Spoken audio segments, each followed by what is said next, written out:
வணக்கம் ஃப்ரெண்ட்ஸ். பாண்டியன் ஸ்டோர்ல என்ன நடக்குதுன்னு ஒரு நட பார்த்துட்டு வரலாம் வாங்க. பாண்டியனோட தர்பார் மண்டபத்துல பாண்டியன் இல்ல. அரசி உட்கார்ந்து மொபைல் பார்த்துட்டு இருக்காங்க. கையில அவங்க சர்டிபிகேட் கவலையில உட்கார்ந்துருக்க மீனா யோசனையா பூ கட்டிட்டு இருக்காங்க. கோமதி போன்ல யாருக்கோ சமையல் டிப்ஸ் கொடுத்துட்டு இருக்காங்க. முதல்ல மீனை போடக்கூடாதுடி, நீ கலக்குற கலக்குல மீன் பூரா உடைஞ்சு போயிரும். குழம்பு கொதிச்சதுக்கு அப்புறம் தான் மீனை போடணும்டி. சோ, எத்தனை தடவை சொல்லி கொடுத்தாலும் ஏன்டி இப்படி மறக்கற? உனக்கெல்லாம் ஞாபகமே இருக்காதா அப்படின்னு கோமதி ரொம்பவே வருத்தப்பட்டுட்டு இருக்க. மீனாவோட மொபைல்ல மெசேஜ் சவுண்ட் வருது.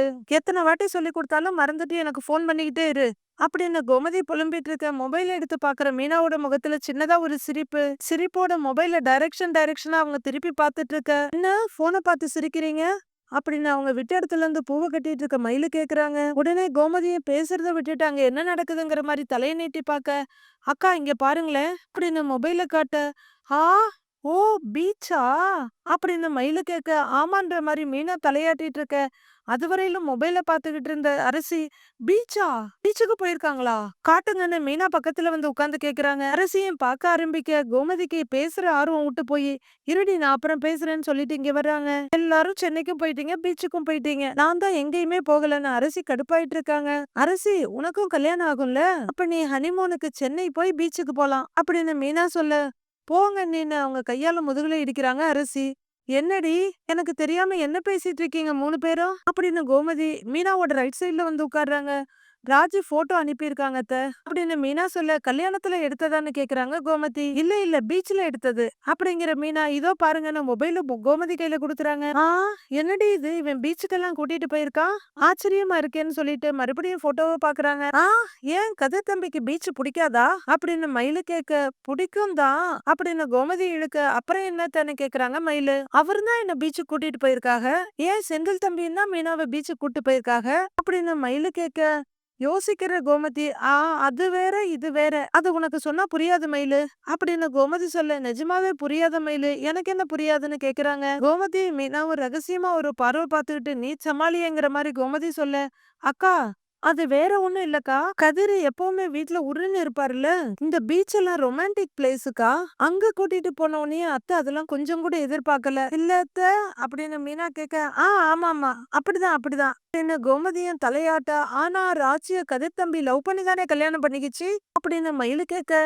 கோமதி அப்படியே ஜாடையா பாக்குறாங்க மீனாவ. ஐயோ, இத சமாளிக்கிறதுக்குள்ள உயிர் போயிடும் போல இருக்கே அப்படின்னு முகத்தை விளக்கெண்ண குடிச்சுக்க மாதிரி வச்சிருக்க மீனா அரசியும் ஆர்வமா பாத்துட்டு இருக்காங்க.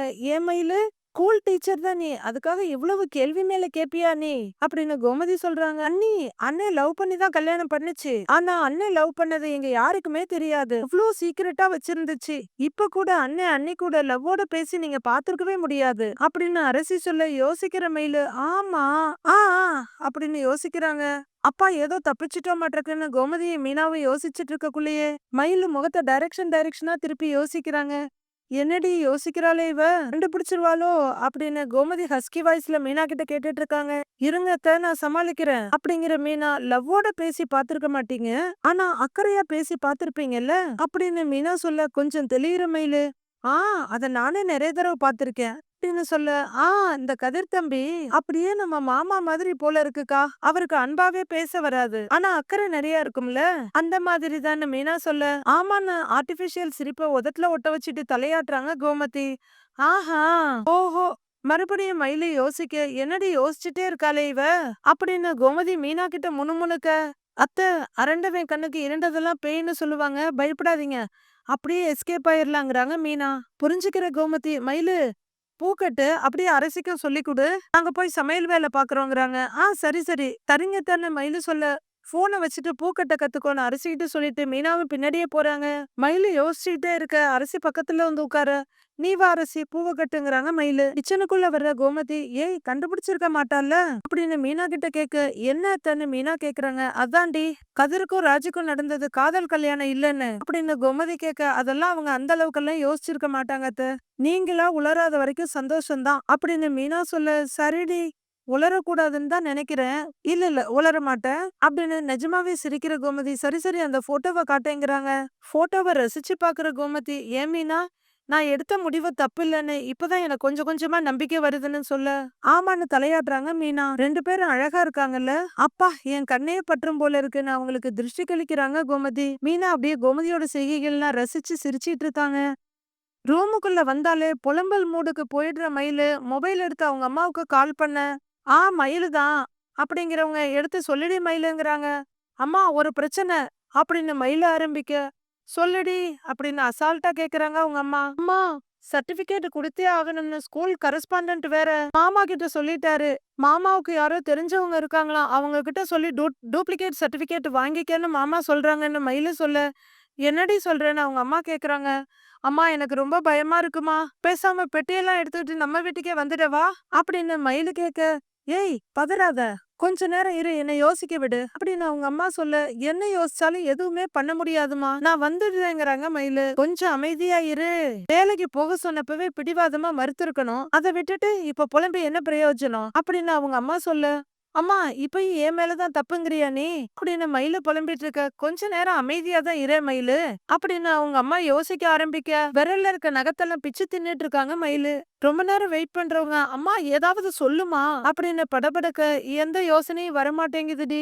ஏன் மயிலு, நான் வேணா உங்க அப்பா கிட்ட பேசிட்டு காலையில சொல்லட்டுமான பாக்கியம் கேக்குறாங்க. காலையிலயா அப்படின்னு மயிலு அதிர்ச்சியோட கேட்க, ஆமா பாதி சாமத்தெல்லாம் சர்டிபிகேட்டை வாங்கிட்டு வான்னு அனுப்ப மாட்டாங்கல்ல அப்படின்னு பாக்கியம் கேட்க, மாட்டாங்க தான் அப்படின்னு மயிலு இழுக்க, அப்புறம் என்ன காலையில பாத்துக்கலாம்னு அசால்ட்டா சொல்றாங்க பாக்கியம். மயிலு வெளியே எட்டி எட்டி பாத்துட்டு இருக்க, ஏதாவது நல்ல யோசனையா காலையில சொல்றேன், நீயும் யோசி என்ன அப்படின்னு பாக்கியம் சொல்ல, சரிம்மாங்கிறாங்க மயிலு சலிப்பா.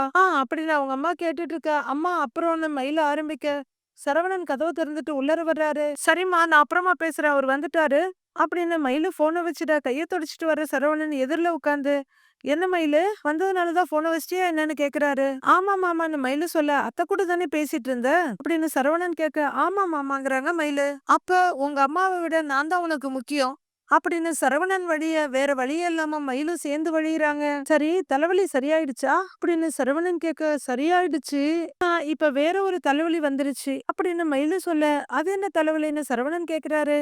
அது அது ஒத்த தலைவலி மாமா அப்படின்னு மயிலு சொல்ல, ஒத்த தலைவலியா அப்படின்னு இதுவரையிலும் அந்த கேள்விப்பட்டிருக்காத சரவணன் கேட்க, மாமா நான் உங்ககிட்ட ஒண்ணு சொல்லுவேன் அப்படின்னு மயிலு ஆரம்பிக்க, என்ன வேலை விஷயமாவா அப்படின்னு சரவணன் கேட்க, ஆமான்ற மாதிரி தலையாட்டுறாங்க மயிலு. மாமா அது வந்து மாமா அப்படின்னு மயிலு சொல்லிட்டு இருக்க, சரவணா சரவணான்னு வெளியில இருந்து சவுண்ட் வருது, அப்பா வந்துட்டாரு போல இருக்கு அப்படின்னு சரவணன் வேகமா எழுந்து போக, ஆமா அப்படின்னு மயிலு கூப்பிடுறாங்க. சரவணா அப்படின்னு வெளிய இருந்து பாண்டியன் கூப்பிடுறாரு. இத வந்துட்டேன் நீயும் வான்னு சொல்லிட்டு சரவணன் வெளியே போக, தூ எப்ப நான் சொல்றது அப்படின்னு வெறுப்போட பின்னாடி போயிட்டு இருக்காங்க மயிலு. தன்னோட ஆஸ்தான சேர விட்டுட்டு பக்கத்துல இருக்க சோஃபால உட்கார்ந்துருக்க பாண்டியன், என்னம்மா அரசி படிக்கிறியான்னு கேக்குறாரு. ஆமாப்பா அப்படின்னு அவங்க சொல்ல, நடிக்கிறா மச்சாங்கிறாரு பழனி. இலை அதெல்லாம் ஒண்ணும் இல்லடா, நல்லா படிக்கும்டா அப்படிங்கிற பாண்டியன் அடுத்து கோமதின்னு கூப்பிடுறாரு.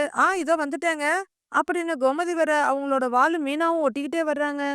வா அப்படிங்கிற பாண்டியன் உட்காருன்னு பக்கத்து இடத்த தொட்டு காமிக்கிறாரு. என்னங்கன்னு கேட்டுட்டு கோமதி உட்கார, இந்தான்னு பேக்கை குடுக்குற பாண்டியன். ஏன் கோமதி இந்த கதிரு போன் எதுவும் பண்ணானா, கிளம்பிட்டானா இல்லையான்னு பாண்டியன் கேக்குறாரு. சரவணன் வந்து உட்கார மயிலு பின்னாடி வந்து நிக்கிறாங்க. கிளம்பிட்டாங்க, காலையில வந்து சேர்ந்துருவாங்க அப்படின்னு கோமதி சொல்ல, இப்ப என்ன அவசரம், ஒரு 2-3 நாள் அங்கேயே இருந்து பீச்சு கீச்சுன்னு சுத்திட்டு பொறுமையா வர வேண்டியதுதானேங்கிறாரு பழனி. எதுக்குடா இல்ல எதுக்குடான்னு கேக்குறேன், இவன் ஒருத்தன் போனோமா போன வேலையை பார்த்துட்டு முடிச்சிட்டு வந்தோமான்னு இருக்காம எதுக்குடா எப்ப பார்த்தாலும் ஊர் சுத்துறத பத்தியே யோசிக்கணும் அப்படின்னு பாண்டியன் கேட்க, எல்லாருமே ஆளுக்கு ஒரு மாதிரி மூஞ்ச வச்சுக்கிறாங்க. சென்னைக்கெல்லாம் எப்போதுமே போக முடியாது இல்லப்பா அப்படின்னு செந்தில் சொல்ல, அப்படி என்னதான் இருக்கும் அந்த சென்னையில, எனக்கு ஒண்ணும் தெரியலங்கிறாரு பாண்டியன். சரவணா அப்படிங்கிற பாண்டியன் பாக்கெட்ல இருந்து ஒரு பேப்பர் எடுத்து கொடுக்குறாரு. அது ஏதோ கோகினூர் வைரத்தை வாங்குற மாதிரி வாங்குற சரவணன் பிரிச்சு பார்க்க, மயிலு என்னன்னு ஆர்வமா எட்டி பாக்குறாங்க. மயிலு சர்டிபிகேட் விஷயமா ஒருத்தர் உதவி செய்வாருன்னு சொன்னேன்ல, அவரு போன் நம்பர் தான். அவர் பேரு கோபாலகிருஷ்ணன். நாளை காலையில முதல் வேலையா நீயும் மயிலும் போய் அவரை பாத்துட்டு வந்துருங்க அப்படின்னு பாண்டியன் சொல்ல, மயிலு பேயடிச்ச மாதிரி நிக்கிறாங்க. சரிப்பான்னு வேகமா தலையாட்டுறாரு சரவணன். இங்க பாருடா, 2 நாளையில ஒரு சர்டிபிகேட் வாங்கி கொடுத்துருவாரு, நீ மறக்காம கொண்டு போய் ஸ்கூல்ல கொடுத்துருப்பா அப்படின்னு பாண்டியன் சொல்ல, பயத்துல வெளிரி போய் நிக்கிறாங்க மயிலு. என்னப்பா மயிலு, நான் பாட்டுக்கு பேசிட்டே இருக்கேன், நீ பதிலே சொல்லாம நின்னுட்டு இருக்கேன்னு பாண்டியன் கேட்க, கேட்க, அதெல்லாம் அவசியம் இல்ல மாமா அப்படின்னு மயில சொல்ல, எதுக்கு பதில் சொல்றதுக்கான பாண்டியன் கேக்குறாரு. இல்ல இல்ல அதுக்கு இல்ல, டூப்ளிகேட் சர்டிபிகேட் வாங்குறதுக்கு அவசியம் இல்ல அப்படின்னு மயில சொல்ல, எல்லாரும் ஆச்சரியமா மயில பாக்குறாங்க. ஏன்பான்னு பாண்டியன் கேட்க, இல்ல அது காணாம போன சர்டிபிகேட் இருக்குல்ல, அது அது கிடைச்சிருச்சுங்கிறாங்க மயிலு. கிடைச்சிருச்சா அப்படின்னு பாண்டியன் கேட்க, அப்பா அப்படின்னு கோமதி சொல்ல, எப்படி மயிலு எப்போ இதையே என்ன என்கிட்ட சொல்லவே இல்ல அப்படின்னு சரவணன் கேட்க, அது இல்ல மாமா வந்து மாமா, அதான் இப்பதான் அம்மா ஃபோன் பண்ணாங்கல்ல, அப்பதான் விஷயத்த சொன்னாங்க. அத உங்ககிட்ட சொல்ல வர்றதுக்குள்ள மாமா கூப்பிட்டுட்டாரு அப்படின்னு மயிலு சொல்ல, சரவணன் யோசனையா பாத்துட்டு இருக்காரு. பக்கத்துல நிக்கிற மீனா மயிலோட தோல்ல கைய வச்சு, அக்கா சர்டிபிகேட்ல பஸ்ல தொலைச்சதால சொன்னீங்க, அது எப்படி கிடைச்சதுன்னு ஞாபகமா கேட்க, அது அது பஸ்ல இல்ல, பஸ்ல தொலைல மீனா, தொலைஞ்சதா நாங்க நினைச்சுக்கிட்டோம். இன்னைக்கு எதுக்கோ வீட்டு பத்திரத்தெல்லாம் எடுத்திருக்காங்க, அதுக்குள்ள சர்டிபிகேட் இருந்திருக்கு அப்படின்னு அசடு ஊர்வசி மாதிரியே மயில வழிய, ஏண்டி ஒரு பொருள் வீட்ல இருக்கா இல்லையான்னு தெரியாத அளவுக்கு அவ்வளவு கவனக்குறைவா இருந்திருக்கீங்க அப்படின்னு கோமதி சொல்ல, இல்லத்த எல்லா விஷயத்திலயும் கவனமா தான் இருப்போம், இது மட்டும் எப்படியோ மிஸ் ஆயிடுச்சு அப்படின்னு மயிலு சொல்ல, அதெல்லாம் ஓகே, சர்டிபிகேட் எப்படி வீட்டு பத்திரத்தோட இருந்துச்சுன்னு மீனா கேக்குறாங்க. அதுதான் எனக்கும் புரியல அப்படின்னு மயிலு சொல்ல, யோசனையா மீனா தலையாட்டிட்டு இருக்காங்க. சில நேரம் நானும் எதையாவது மறந்து எங்கேயாவது வச்சிடுவேன். போன வாரம் கூட பல்லு விளக்குற பிரஷ பாக்கெட்லயே வச்சு சுத்திக்கிட்டு இருந்தேன்னா பாருங்க, அப்புறம் காணோம் காணோம்னு சொல்லிட்டு அப்படின்னு பழனி சொல்ல, அப்பா எப்படியோ நமக்கு சமாளிக்கிறதுக்கு ஒரு ஆள் இருக்குன்னு மயிலு சிரிக்கிறாங்க. ஏன் மாமா பிரஷும் சர்டிபிகேட்டும் ஒன்னா என்னன்னு செந்தில் கேட்க, ஆமால்ல அப்படின்னு சிரிக்கிறாரு பழனி. விடுங்க, அதான் காணா போன சர்டிபிகேட் கிடைச்சிருச்சுல்ல. சரவணா நாளைக்கு மயில் வீட்டுல போய் சர்டிபிகேட்டை வாங்கிட்டு நேரா போய் ஸ்கூல்ல குடுத்துட்டு வந்துருங்க அப்படின்னு பாண்டியன் சொல்ல, சரிப்பா அப்படின்னு சரவணன் சொல்ல, சரின்னு பாண்டியன் எழுந்திருக்க போறாரு. மாமா அப்படின்னு மயிலு கூப்பிட, எழுந்திருச்ச பாண்டியன் மறுபடியும் உட்கார்ந்து என்னப்பான்னு கேக்குறாரு. அது என் ஃப்ரெண்டு ஒருத்திக்கிட்ட நான் அன்னைக்கு பேசினேன், என் கூட படிச்சவ தான் அப்படின்னு மயிலு சொல்ல, இது எதுக்கு சொல்லிட்டு இருக்கான்ற மாதிரி எல்லாரும் பாக்குறாங்க. அவ ஒரு கம்பெனில வேலை பாக்குறா, அவகிட்ட நான் ஸ்கூல்ல வேலை பாக்குறேன்னு சொன்னேன், எம்புட்டு சம்பளம்னு கேட்டா, நானும் அத சொன்னேன் அப்படின்னு மயிலு சொல்லிட்டு இருக்க, சரிங்கிறாரு பாண்டியன். அப்புறம் அவ சொன்னா, நீ படிச்ச படிப்புக்கு இந்த சம்பளம் ரொம்ப குறைவு, என் கம்பெனில வேலைக்கு ஆள் எடுக்கிறாங்க, அங்க 2 மடங்கு சம்பளம் அதிகம், நீ இங்க வேலைக்கு வந்துருங்கிறா அப்படின்னு மயிலு சொல்ல, ஏன்பா டீச்சர் வேலை நல்ல வேலை தானேப்பா அப்படின்னு பாண்டியன் கேட்க, அது இல்ல மாமா, கொஞ்சம் கஷ்டமான வேலையா தான் இருக்கு, காலையில இருந்து சாயங்காலம் வரல நின்னுகிட்டே இருக்கணும், முதுகெல்லாம் கொஞ்சம் வலிக்குது அப்படின்னு மயிலு சொல்ல, யோசிக்கிறாரு பாண்டியனும் சரவணனும். கரெக்ட் தான் மாமா, பெரிய பசங்கன்னா பரவாயில்ல, அக்கா சின்ன பசங்களுக்கு சொல்லி கொடுக்குறாங்க, அதுங்களை மேய்க்கிறது ரொம்ப கஷ்டம் மாமா அப்படின்னு மீனா சொல்ல, கோமதியும் பாக்குறாங்க. பாருங்க மாமா, மீனாவே சொல்றா பாருங்க அப்படின்னு மயில பரவசமா சொல்ல, அடுத்த ஆப்ப ரெடி பண்ணிடுறாங்க மீனா. அக்கா நீங்க வேலைக்கு போறதா சொல்றது எந்த கம்பெனின்னு கேட்க, அது அது வந்து நல்ல பெரிய கம்பெனி தான் மீனா, பெரிய ஆபீஸ், அது அது இந்த வெளிநாட்டு வெளிநாட்டு வேலைக்கெல்லாம் போறதுக்கு ஆள் எடுத்து கொடுப்பாங்கல்ல அந்த கம்பெனி அப்படின்னு மயில உளறி முடிக்க, ஓ அப்படின்னு மீனாவும் கோமதியும் பாக்குறாங்க. ஆ நானும் கேள்விப்பட்டிருக்கேன், எனக்கு தெரிஞ்ச ஒருத்தர் கூட கம்பெனி மூலமா தான் வெளிநாட்டுக்கு போயிருக்காரு அப்படின்னு எல்லாத்தையும் காப்பாத்துற ஆபத் பாந்தவனா பழனி சொல்றாரு. அப்படின்னு மயில சொல்ல, அதுல எல்லாம் வேலையும் குறைவு சம்பளமும் அதிகம் அப்படின்னு மயில சொல்ல, அட சம்பளத்தை விடுப்பா, என்ன ஸ்கூல் கரஸ்பாண்டன்ட் நம்மளுக்கு தெரிஞ்சவரு, கொஞ்சம் பாதுகாப்பா இருக்கும், நீ வேலை பார்க்கறதுக்கும் தோதா இருக்கும், நீ சொல்ற இடம் எப்படி இருக்கும் என்னன்னு தெரியலையேங்கிறாரு பாண்டியன். நல்ல இடம்தான், விசாரிச்சுட்டேன் அப்படின்னு மயில அவசரமா சொல்ல, பாண்டியன் மறுபடியும் யோசனைக்குள்ள விழுந்துடுறாரு.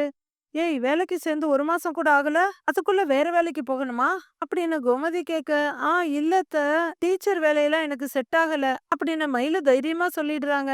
சரவணன் அப்படியே பாத்துட்டு இருக்க, சரிப்பா நீ சொல்ற ஆபீஸ் எங்க இருக்குன்னு பாண்டியன் கேக்குறாரு. அது அது அது ஆரியக்குடியில மாமா, ஆரியக்குடியில அப்படின்னு மயிலு சொல்ல, ஆரியக்குடியா, அது ரொம்ப தூரமாச்சேப்பா அப்படின்னு பாண்டியன் கேட்க, தூரம்னு சொன்னா வேலைக்கு போக வேணாம்னு சொல்லிடுவாங்க, டீச்சர் வேலையும் பிடிக்கலன்னு சொல்லிட்டோம், பேசாம வீட்லயே இருந்துடலாம்னு மனசுக்குள்ள நினைக்கிற மயிலு எல்லாரையும் ஒரு பார்வை பாக்குறாங்க. எல்லாரோட ரியாக்ஷனையும் பார்த்தா நமக்கு சாதகமா தான் இருக்கும் போல இருக்கே அப்படின்னு நினைச்சிட்டு இருக்காங்க. ஏங்க அப்படின்னு கோமதி கூப்பிட, அப்படிங்கிறாரு பாண்டியன். காமாட்சி அக்காவோட வீடு கூட அரியக்குடியில தான் இருக்கு அப்படின்னு கோமதி சொல்ல, ஆமா கோமதி, அங்க வரையில இந்த புள்ள எப்படி தனியா போயிட்டு வரும் அப்படின்னு பாண்டியன் சொல்லிட்டு இருக்க, மயிலோட முகத்துல கொஞ்சம் மலர்ச்சி, என்னால டிராப் பண்ண வேற முடியாது, 2 பஸ் மாறி போகணுமே அப்படின்னு சரவணன் டிரைவர் வேலையில கரெக்டா சொல்ல, தூரம் தான் கஷ்டம் தான், ஆனா நான் சமாளிச்சிடுவேன் அப்படின்னு மயில சொல்ல, எதுக்கு தேவையில்லாம கஷ்டப்படணும், இப்ப பாக்குற டீச்சர் வேலையே பாரு அப்படின்னு கோமதி சொல்ல, அம்மா அதான் அந்த வேலை அன்னைக்கு பிடிக்கலன்னு சொல்றாங்கல்லம்மா அப்படின்னு அரசி சொல்ல, ஏய் அதுக்காக அம்புட்டு தூரம் போ சொல்றியா இவளன்னு அரசிக்கிட்ட கேக்குறாங்க கோமதி. ஏம்மா நீ டீச்சர் வேலைக்கும் போவேனா எந்த வேலைக்கும் போவேனா பக்கத்திலேயே ஏதாவது நல்ல வேலை கிடைக்கிற வரலும் வீட்லயே இருமா அப்படிங்கிறாரு பழனி. மயிலு அப்படியே சந்தோஷமா அவரை பார்க்க, எதுக்குடா இவ வயசுல நான் வீட்ல உட்கார்ந்துகிட்டு இப்ப புலம்புறது உன் கண்ணுக்கு தெரியலையா அப்படின்னு கோமதி கேட்க மயிலோட முகம் அப்படியே கூம்பி போயிடுது. ஏய் நீ டீச்சர் வேலைக்கு போடி, அப்படியே கொஞ்ச நாள்ல பழகிடுங்கிறாங்க கோமதி. அப்படின்னு மயிலு பயந்துகிட்டு இருக்க, விடு கோமதி, அந்த பிள்ளைக்கு பிடிக்காத வேலைக்கெல்லாம் போக வேண்டாம் அப்படிங்கிற பாண்டியன். சரிப்பா, நீ உனக்கு பிடிச்ச வேலைக்கே போ. அப்புறம் பழனிவேல் கல்யாணம் முடிஞ்சதுக்கு அப்புறம் நீ போய் வேலைக்கு சேரு, நான் வேணா ஸ்கூல்ல சொல்லிக்கிறேன் நீ வரமாட்டேன்னு அப்படின்னு பாண்டியன் சொல்ல, சரின்ற மாதிரி தயக்கமா தலையாட்டுறாங்க மயிலு. சரிங்க மாமான்னு அவரு சொல்ல, ஆ சரி கோமதி, கை கால் கழுவிட்டு வர சாப்பாடு எடுத்து வைன்னு எந்திரிக்கிறாரு பாண்டியன். அரசி புக்கு கையில வச்சுட்டு உட்கார்ந்துருக்க, அவங்க கையில இருந்து அதை வாங்கி டீப்பாய் மேல போடுற பழனி, நல்லா நடிச்சது போதும்ட்டு போயிட்டே இருக்காரு. மெயின்டைன் பண்ற பாருன்னு செந்திலன் சொல்லிட்டு போறாரு. எல்லாரும் எந்திரிச்சு போக எந்திரிக்கிற சரவணன், மயிலு கம்பெனி அட்ரஸ் எல்லாம் கேட்டு சொல்லு, தெரிஞ்சவங்க கிட்ட சொல்லி விசாரிக்க சொல்றேங்கிறாரு. சரிங்க மாமா அப்படின்னு மயிலு சொல்லிட்டு நிக்க, அக்கா அப்படின்னு தோல்ல கைய போடுறாங்க மீனா. அப்படின்னு மயிலு திரும்ப, ஒரே மாசத்துல 2வது வேலை, திக சம்பளம், அசத்துறீங்க அப்படின்னு மீனா சொல்ல அப்படியே நிக்கிறாங்க மயிலு. என்னக்கா உங்க முகத்துல சந்தோஷத்தையே காணோம்னு மீனா கேட்க, ஒரு அசட்டு சிரிப்பு சிரிச்சிட்டு, அது சந்தோஷமா தான் இருக்கேன், அது சந்தோஷம் ரொம்ப அதிகமாயிடுச்சா, அதான் என்ன பண்றதுன்னே தெரியல அப்படின்னு சொல்ற மயிலு பயங்கரமா அசட்டு சிரிப்பு சிரிக்க, வாங்க வாங்க போலாம் அப்படின்னு அதே அதசட்டு சிரிப்ப பதிலா குடுத்துட்டு மீனா போறாங்க. ஐயோ வானொலிக்கு தடுப்பி அடுப்புல விழுந்துட்டோமோ அப்படின்னு யோசிச்சுட்டு மயிலு நிக்கிறாங்க. கதிர் காரை ஓட்டிட்டு இருக்க, ராஜு சைட்ல உட்கார்ந்து இருக்காங்க, பின்னாடி பெரியவர் உட்கார்ந்து இருக்காரு. கண்கள் ஏதோ தேட களவாடன்ற பாட்டு ஓடிட்டு இருக்கு. சார் உங்களுக்கு எங்கேயாச்சும் நிறுத்தணும்னா சொல்லுங்க சார், நான் நிறுத்துறேன் அப்படின்னு கதிர் சொல்ல, ஷியோர் ஷியோர் அப்படிங்கிற பெரியவர். எக்ஸாம் எல்லாம் நல்லா எழுதிருக்கியாமான்னு ராஜி கேக்குறாரு. நல்லா எழுதிருக்கேன்னு ராஜு சொல்ல, வெரி குட், இவ்வளவு ஆர்வமா பொண்டாட்டிய எக்ஸாமுக்கு கூட்டிட்டு போற புருஷனை நான் இப்பதாம்மா பாக்குறேன் அப்படின்னு பெரியவர் சொல்ல, ராஜி ரொம்ப ஆர்வமா கதிரை பாக்குறாங்க.